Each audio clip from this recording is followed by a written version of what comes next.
जिनका परम पावन चरित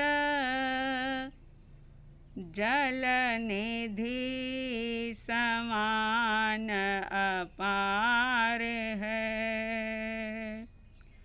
जिनके गुणों के कथन में गणधर न पावे पार है। बस वीतराग विज्ञान ही जिनके कथन का सार है। उन सर्वदर्शी सन्मति को वंदना शतबार है। उन सर्वदर्शी सन्मति को वंदना शतबार है। श्रद्धालु जिज्ञासु श्रोताओं, आत्मसिद्धि शास्त्र की चर्चा चल रही है और इसी आत्मसिद्धि शास्त्र की बात को सुनकर के, इसकी चर्चा वार्ता को सुनकर के कई मुमुक्षु जीवों ने, आत्मार्थी जीवों ने अपने जीवन को सफल किया है, सार्थक किया है। मोक्ष के मार्ग पर कई आत्माएं अग्रसर हुई है। वर्तमान समय में भी बहुत सारे आत्मार्थी जीव इस अद्भुत शास्त्र का, जो आत्मज्ञानी शतावधानी श्रीमद् राजचंद्र जी के द्वारा लिखा गया है, इसका आलंबन लेकर के, सहारा लेकर के अपने आत्मा को विशुद्ध करने का पुरुषार्थ कर रहे हैं। और इस बातों को सुनकर के, मोक्ष के मार्ग के बारे में सुनकर के कई लोगों के मन में अनेक प्रकार की जिज्ञासाएं, सवाल भी पैदा हो रहे हैं।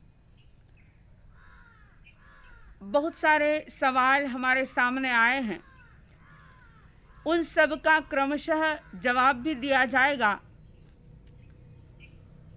बस एक बार यह आत्मसिद्धि शास्त्र संपन्न हो, उसके बाद जिसके जिसके मन में जिस जिस प्रकार की इस चर्चा को लेकर के या इस आत्मसिद्धि को लेकर के किसी भी प्रकार की कोई जिज्ञासा, कोई सवाल, कोई शंका या और कुछ गहराई से इस बात को समझने का अगर भाव पैदा हो रहा हो, तो वे लोग किसी भी प्रकार का संकोच किए बिना, यानी निसंकोच रूप से अपनी जिज्ञासा जरूर भेजें। जैसा भी गुरु कृपा से जाना है, जो कुछ भी समझा है, उसके माध्यम से जिन वाणी का आधार लेकर के आप लोगों की जिज्ञासाओं को समाधान देने का प्रयास करेंगे। आत्मसिद्धि शास्त्र की 122 गाथाएं परिसंपन्न हुई और आप सुन रहे हैं कि जब जिज्ञासा को समाधान मिलता है और जिज्ञासा समाधान हो जाने के बाद जब स्वयं का पुरुषार्थ किया जाता है और जो अनुभव प्राप्त होता है, उस अनुभव के अंदर अपरंपार आनंद की अनुभूति होती है और उसी अपनी अनुभूति को शिष्य गुरु के सामने प्रस्तुत कर रहे हैं। जैसा कि मैंने पहले भी बताया था कि आत्मसिद्धि शास्त्र की जब रचना की गई, उस समय में श्रीमद जी के सामने कोई भी इस प्रकार की जिज्ञासा करने वाला या समाधान को प्राप्त करके प्रसन्नता की अभिव्यक्ति करने वाला कोई शिष्य या कोई साधक या कोई मुमुक्षु जीव था नहीं। लेकिन ये श्रीमद जी की अद्भुत विलक्षण प्रतिभा को बता रहा है कि उन्होंने कोई भी सामने ना होने के बावजूद भी कैसे मनुष्य के मन के अंदर, एक मुमुक्षु आत्मा के मन में 6 पद को सुनकर के क्या क्या जिज्ञासाएं पैदा हो सकती है, उसको प्रस्तुत किया। और जिज्ञासा का जब समाधान हो जाए तो समाधान होने के बाद कैसे एक अद्भुत आनंद की अनुभूति होती है और उस अनुभव किए हुए आनंद को कैसे अभिव्यक्त किया जाता है, बड़े ही विलक्षण प्रतिभा के साथ उन्होंने ये चीज प्रस्तुत की। जरा विचार करो, सोचो तो सही, कैसी अद्भुत प्रतिभा के धनी थे वो। और यही तो कारण है कि कई लोग उनसे बड़े प्रभावित थे। और इतना ही नहीं, उस जमाने में महात्मा गांधी ने भी उन्हें गुरु के रूप में स्वीकार किया था। श्रीमद जी की आध्यात्मिकता को देख करके, उनकी विलक्षण बुद्धि को देख करके, प्रतिभा को देख करके, उनके ज्ञान को देख करके महात्मा गांधी नतमस्तक हो गए थे। तो ऐसे श्रीमद जी के द्वारा लिखी गई आत्मसिद्धि, जिसमें शिष्य ने ये अनुभव किया, आत्मा है, आत्मा नित्य है, आत्मा करता है, आत्मा भोगता है, इस बात की अनुभूति की। और अब वे अपना अनुभव प्रस्तुत करते हुए कह रहे हैं, 123वीं गाथा के अंदर उन्होंने कहा, अब मोक्ष है और मोक्ष के उपाय हैं। ये जो पद था उसकी चर्चा करते हुए शिष्य गुरु के सामने अपने अनुभव को इस प्रकार के शब्दों में अभिव्यक्ति दे रहे हैं। कह रहे हैं वो, मोक्ष कयो निज शुद्धता ते पामे ते पंथ समझाव्यो संक्षेप सकल मार्ग निर्ग्रंथ। मोक्ष का मार्ग सतगुरु देव ने किस प्रकार से शिष्य को समझा दिया। शिष्य कह रहे हैं कि मोक्ष कहो निज शुद्धता। बहुत गहरी बात है ये। मोक्ष क्या है? निज की शुद्धता का नाम मोक्ष है। जैसे सोना जब खदान से निकलता है अशुद्धि के रूप में निकलता है, पूर्णतया उसके अंदर चमक नहीं होती।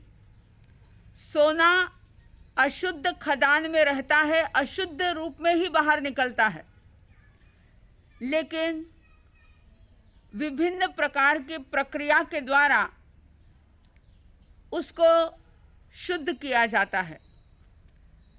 ठीक इसी प्रकार से सारी ही संसारी आत्माएं जो कर्मों के बंधन के कारण से या राग द्वेष कषाय मिथ्यात्व आदि विभाव के कारण से हमेशा ही अपने आप को अशुद्ध करती रही है।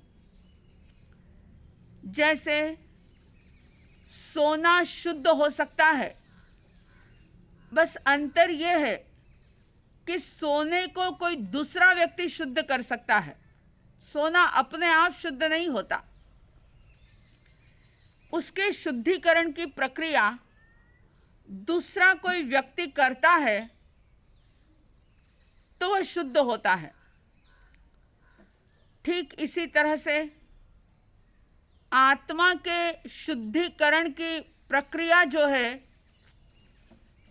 वह जिन्होंने आत्मा को शुद्ध किया है, जो इस प्रक्रिया से गुजरे हैं, वो हमें रास्ता दिखाते हैं। आत्मा के शुद्ध होने का मार्ग कौन सा है, आत्मा की शुद्धि कैसे हो सकती है, साधन क्या है, ये बता सकते हैं। लेकिन कोई दूसरा व्यक्ति आपकी या हमारी या किसी की आत्मा को शुद्ध कर नहीं सकता, मार्ग दिखा सकते हैं। और इसीलिए नमुत्थुणम के पाठ में आप बोलते हैं, अरिहंत परमात्मा के लिए, सिद्ध भगवंतों के लिए, केवल ज्ञानियों के लिए ये बात कही जाती है, मग्ग दयाणम, यानी आप मार्ग देने वाले हैं। बाहर का मार्ग नहीं, भीतर का मार्ग।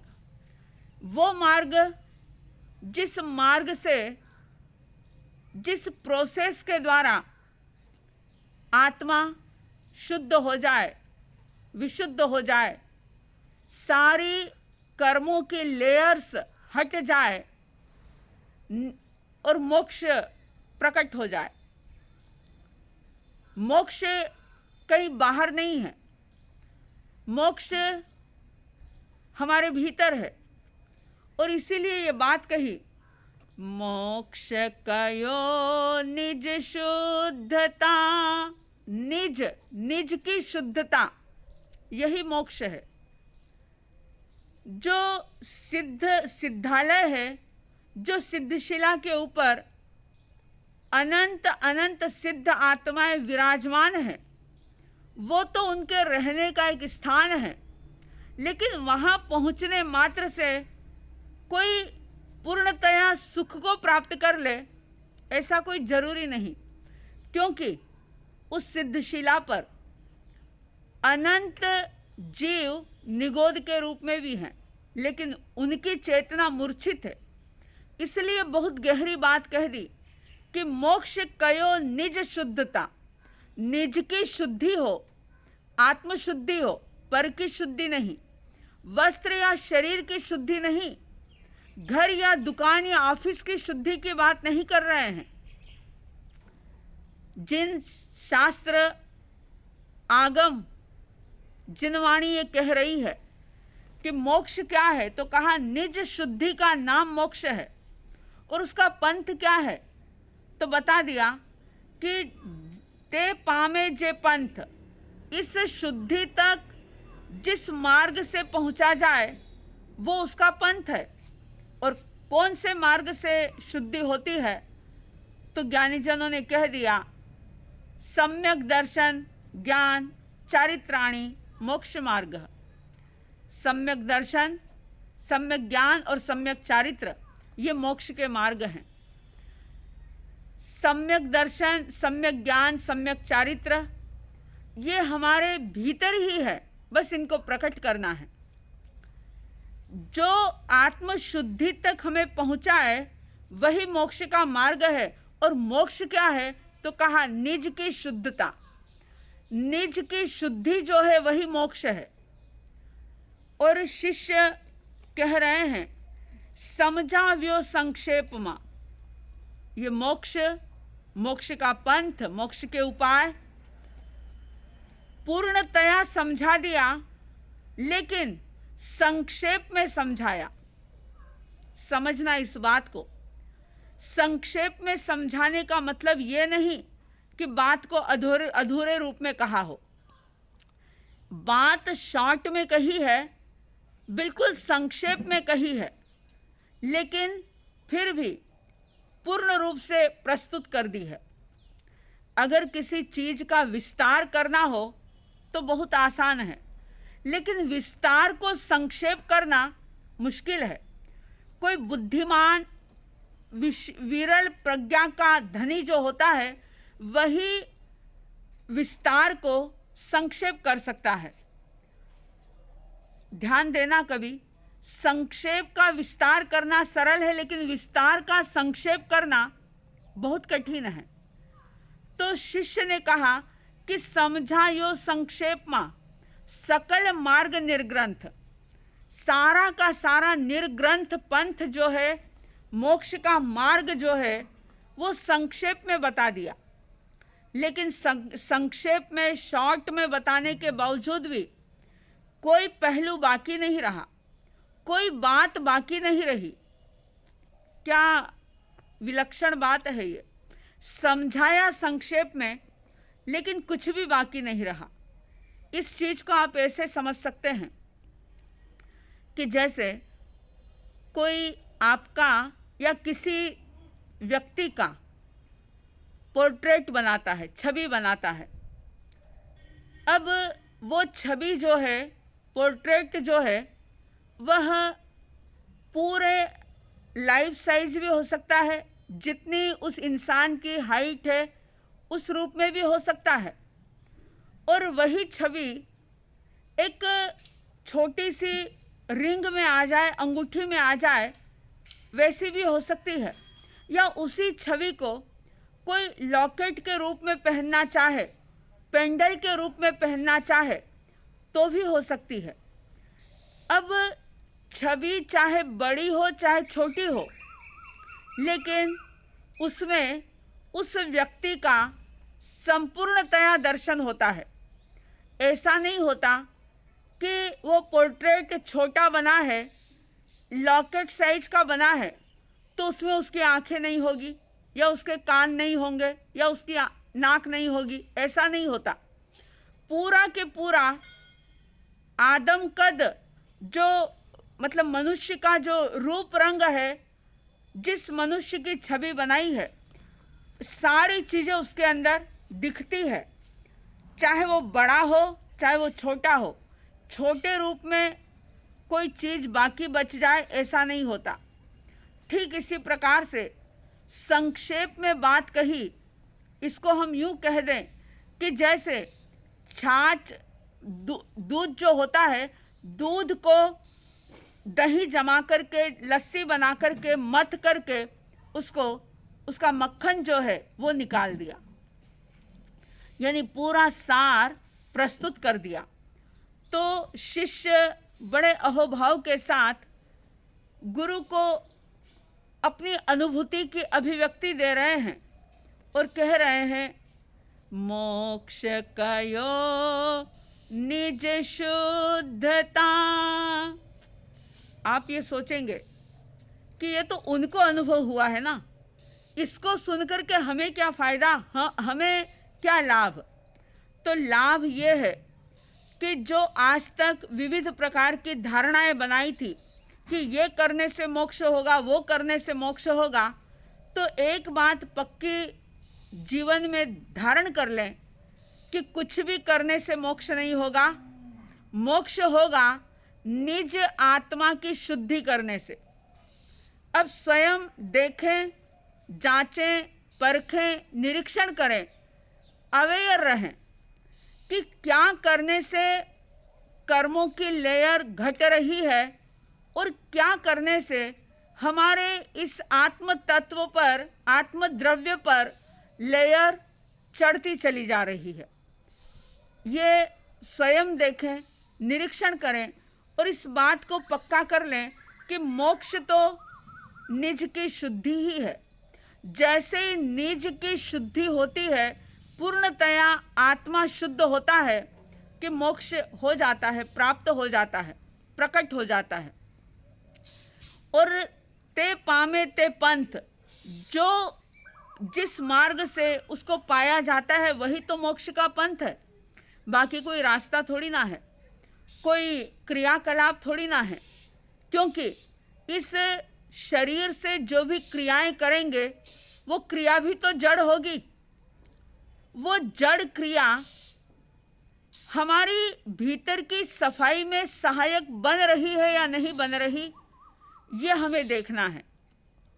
झाड़ू चाहे कोई भी हो, हमारे लिए तो वही उपयोगी होता है झाड़ू जो हमारे घर को साफ कर दे, जिससे हमारे घर का कचरा दूर हो जाए, वही तो झाड़ू उपयोगी है। अब कोई व्यक्ति के लिए लंबा झाड़ू उसके लिए सूटेबल होता है, किसी के लिए छोटा झाड़ू, किसी के लिए अन्य प्रकार का झाड़ू, सबके लिए अलग अलग हो सकता है, लेकिन लक्ष्य जो है वो एक ही होता है सबका, कि हमारा घर जो है, घर की गंदगी जो है वो साफ हो जाए। बस यही बात है कि सम्यक दर्शन, सम्यक ज्ञान और सम्यक चारित्र, ये तीनों हमारी आत्मा के गुण हैं और इनके ही द्वारा हम निज की शुद्धि तक पहुँचते हैं। जिस दिन हमारा निज आत्म पूर्णतया शुद्ध हो जाता है, उसी क्षण मोक्ष घटित हो जाता है। तो श्रीमद् जी ने बहुत संक्षिप्त में ये मार्ग दिखा दिया। संपूर्ण निर्ग्रंथ का मार्ग, निर्ग्रंथ, ग्रंथियों से रहित होने का मार्ग जो दिखाया है, और कहा साथ में कि निर्ग्रंथ का पंथ भव अंत का उपाय है। निर्ग्रंथ का जो ये पंथ है वो भव का अंत करने का उपाय है। आप सबके भीतर में निर्ग्रंथ पंथ के प्रति दृढ़ आस्था का भाव जागे।